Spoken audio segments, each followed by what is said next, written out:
आइए दोस्तों, आप लोगों के बीच एक बाबा साहब का गीत प्रस्तुत है। और बाबा साहब ने जो हमारे समाज के लिए किया शायद कोई नहीं कर पाएगा।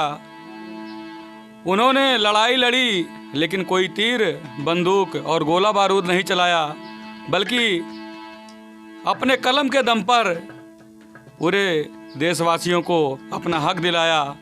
तो मैं कुछ बाबा साहब का वर्णन करना चाहूँगा गीत के माध्यम से। कर सको तो अपनी बाणी में, कर सको तो अपनी बाणी में वह हुनर पैदा करो और रुख हवाओं का बदल दो, वह असर पैदा करो। अगर जीना चाहते हो मान सम्मान की जिंदगी, जीना चाहते हो मान सम्मान की जिंदगी, तो हर घर में एक एक अम्बेडकर पैदा करो। हर कलम एक तीर हो, कलम एक तीर, हर कलम एक तीर हो, कलम एक तीर, हर मरल भीम हो कलम एक।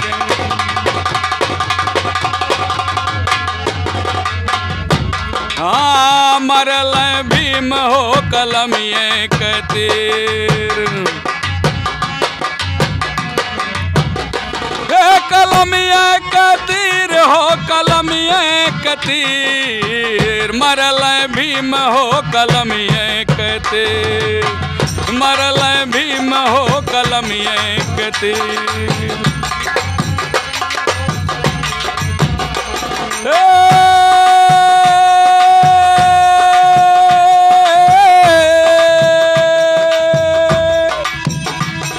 कलम एक तीर हो, कलम एक तीर, मरल भीम हो कलम एक तीर।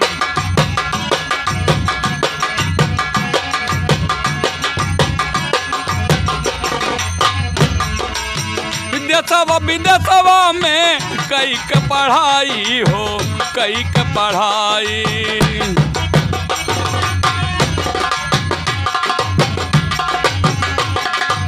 विदेशवा विदेशवा में कई के पढ़ाई हो, कई के पढ़ाई। यही मनुबदियन के देहल बताई हो, देहल बताई।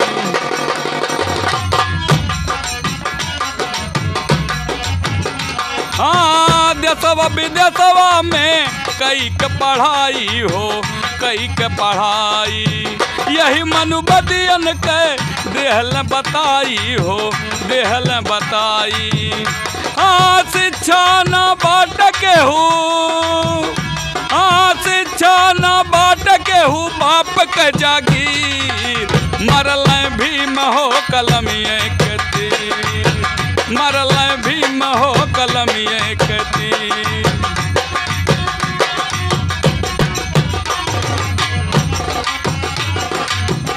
जय भीम। कलम एक तीर हो, कलम एक तीर, मरल भीम हो कलम एक तीर, मरल। जब हमारे बाबा साहब स्कूल जाते थे तो उनकी बड़ी बेइज्जती की जाती थी, लेकिन उन्होंने पढ़ना नहीं छोड़ा। हाँ, सही अपमान शान देश के बढ़वले हो, देश के बढ़वले।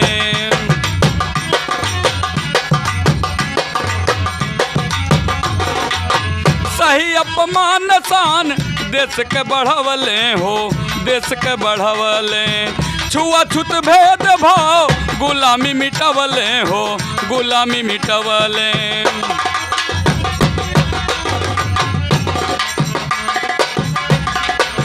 सही अपमान शान देश के बढ़वले हो, देश के बढ़वले। छुआछूत भेदभाव गुलामी मिटवले हो, गुलामी मिटवले। हाँ, सबर सुरक्षित ऐसन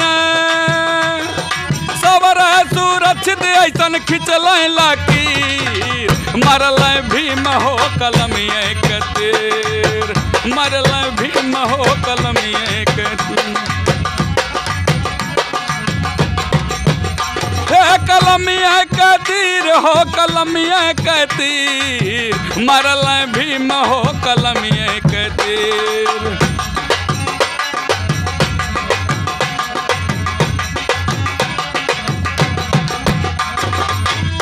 मेरे मित्रों, जब बाबा साहब पढ़ लिख कर भारत का संविधान बनाए तो बहुत से दबे कुछ लोगों का भाग्य उदय हुआ। हाँ, तोहर मेहनत से भाग बहुजन के जागल हो बहुजन के जागल।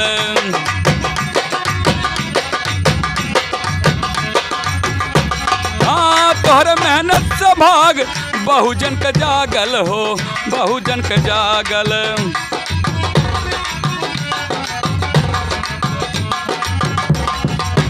हरिओम राउर चरण अनुरागल चरण अनुरागल।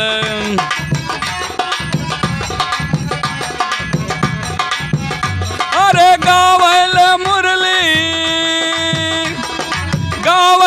मुरली भर के नैना में नीर मरल भीम हो कलमिया के तीर।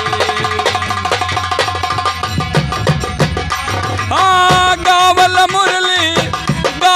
मुरली भर के नैना में नीर मरल भीम हो कलमिया के तीर मरल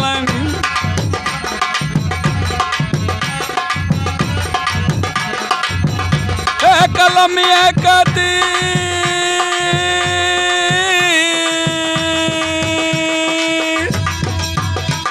कलमिया के तीर हो कलमिया के तीर मरल भीम हो कलमिया के तीर।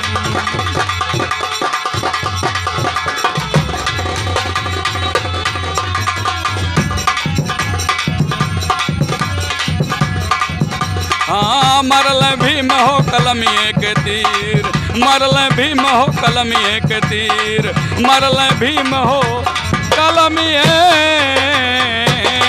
के तीर। जय भीम।